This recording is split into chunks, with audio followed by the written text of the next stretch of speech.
मैं इस वक्त जन सुराज पार्टी के सबसे चर्चित उम्मीदवारों में से एक प्रोफेसर डॉक्टर केसी सिन्हा के साथ हूं, जिनको जन सुराज पार्टी ने कुम्हरार सीट से, जो कि जहां से सुशील मोदी पहले जीते थे और जो बीजेपी की परंपरागत सीट है, वहां से उतारा है। देश के माने जाने मैथमेटिशियन हैं, 70 से ज्यादा किताबें लिख चुके हैं। बिहार बोर्ड में 10वीं और 12वीं में, जहां तक मेरी समझ है, शायद ही बिहार का कोई विद्यार्थी हो जो प्रोफेसर केसी सिन्हा की किताब को पढ़े बगैर 10वीं 12वीं या जेईई का एग्जाम दे सके।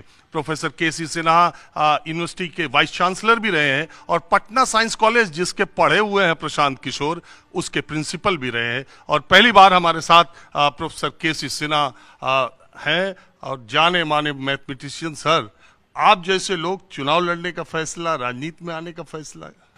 जनसुराज का नारा ही है, सही लोग सही सोच। तो सही लोगों को आना चाहिए राजनीति में। तो मेरे लिए तो ये नया क्षेत्र है, लेकिन बिहार के लोगों के लिए काम करना, विशेषकर शिक्षा के क्षेत्र में, शिक्षा के क्षेत्र में असीम संभावनाएं हैं। हम सब जानते हैं कि बिहारी कितने कठिन परिश्रमी होते हैं। सब लोग मानते हैं कि बिहारी कठिन परिश्रमी होते हैं, प्रतिभा भी उनमें प्रतिभाशाली होते हैं और ईमानदार भी होते हैं। इसीलिए हम लोग देखते हैं कि जो तैयारी करने जाते हैं, दिल्ली में जाते हैं या और कहीं जाते हैं, छोटे से कमरे में रहते हैं, अपना खाना खुद बनाते हैं और उस परिस्थिति में एडजस्ट करते हैं और वहाँ से ज़्यादातर सफल होकर के आते हैं। तो अगर हम अपने आसपास यानी बिहार में ही गुणवत्तापूर्ण शिक्षा मुहैया करा दें, कॉम्पिटिटिव एग्ज़ाम जिनको देना है उनकी तैयारी भी सरकारी स्तर पर करा दें, अच्छी तैयारी, गुणवत्तापूर्ण शिक्षा मिल जाए, तो उनको बाहर जाने की ज़रूरत नहीं पड़ेगी और निश्चित रूप से उनको गुणवत्तापूर्ण शिक्षा मिलेगा, जो चाहिए वो मिलेगा।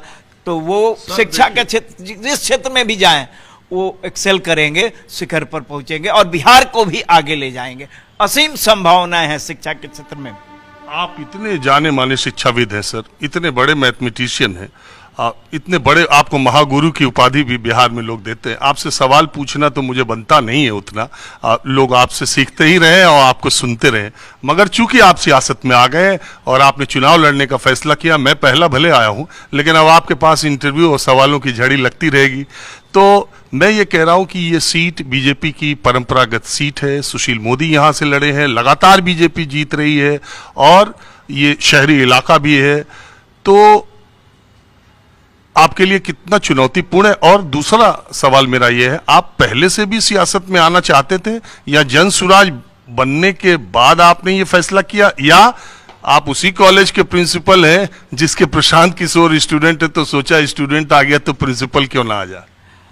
सियासत में आने का मेरा कोई इरादा तो नहीं था, लेकिन ये बिहार को आगे ले जाने के लिए उस कमेटी में, उस समिति में आने की ज़रूरत होती है जिसमें निर्णय आप ले सकें, यानी निर्णय को प्रभावित कर सकें कि क्या बेहतर होगा इसके लिए। मैं ये पूछना चाह रहा हूं कि प्रिंसिपल साहब ने अपने स्टूडेंट से कहा कि मुझे टिकट दो, मैं भी लड़ूंगा, या स्टूडेंट ने कहा कि नहीं सर, आप पहले आप ही चलिए? अच्छा लगा, इनका जो विजन है इस पार्टी का वो अच्छा लगा और निश्चित रूप से प्रशांत जी 91-93 में इंटरमीडिएट में science college, Patna science college में थे और इसी यूनिवर्सिटी के हम भी मैथ्स के प्रोफेसर थे, तो पहले से भी परिचित थे।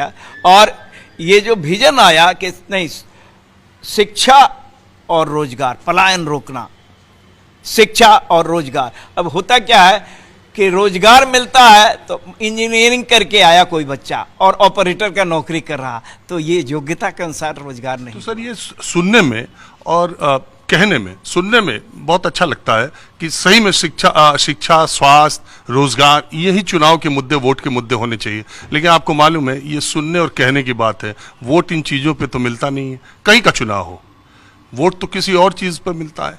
क्या आपको लगता है कि आप चुनाव के मुद्दे यहाँ तक लेके आएंगे?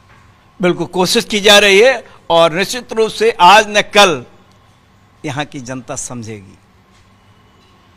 मुद्दों पर होना चाहिए, इस मुद्दे पर। और प्रतिभा तो सभी लोगों में है। निचले पायदान पर जो बच्चे हैं उनमें भी बहुत प्रतिभा है। हमने देखा है कि उनके प्रतिभा को ग्रामीण क्षेत्र के बच्चे जो हैं, कमज़ोर वर्ग के बच्चे जो हैं, उनमें प्रतिभा नहीं है, बहुत प्रतिभा है, लेकिन संसाधनों की कमी है। संसाधन उनको कैसे मुहैया कराया जा सकता है।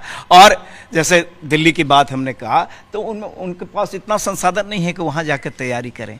तो आस पास उनको जैसे स्कूलिंग अगर आसपास बहुत अच्छा स्कूल गुणवत्तापूर्ण शिक्षा दे दे। सरकारी स्कूल में हम लोग भी पढ़ते थे, तो गुणवत्तापूर्ण शिक्षा सरकारी स्कूल में भी मिल सकता है, लेकिन उसके लिए ये प्लानिंग, लॉन्ग टर्म प्लानिंग करना होगा और सोच विचार करके निर्णय लेना होगा। हमारे के शिक्षक भी बहुत मेहनती हैं, लेकिन उनका ट्रेनिंग करना होगा कि ऐसे बच्चों के बीच जाइए, इंटरेक्ट कीजिए, बच्चों को मोटिवेट कीजिए।